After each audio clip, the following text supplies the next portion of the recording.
Prohibition goes beyond the bounds of reason in its attempt to control a man's appetite by legislation and makes crimes out of things that are not crimes. Abraham Lincoln said these words long before the 18th Amendment was passed. He knew that it was a bad idea before it happened, while others would not understand the effects until after its passage. Little by little, it dawned upon me that the law was not making people drink less, but it was making hypocrites and lawbreakers out of a great number of people. Eleanor Roosevelt. While many people know a little bit about prohibition, I believe that most do not fully understand how the constitutional amendment came about or what it actually says. In the beginning, the Women's Christian Temperance Union was created in 1826, lobbying for women's rights to vote and also the prohibition of alcohol. The movement gained momentum in 1893 with the Anti-Saloon League's development. They were able to unite Democrats, Republicans, including the Ku Klux Klan and the NAACP. In 1913, passage of the Income Tax Amendment no longer required the government's dependence on liquor taxes to sustain government resources.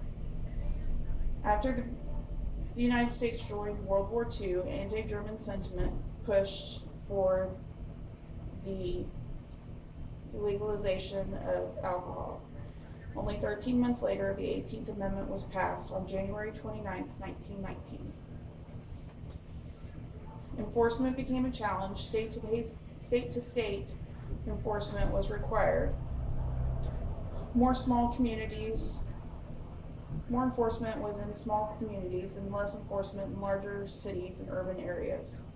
Maryland was the only state to refuse to enforce any prohibition laws.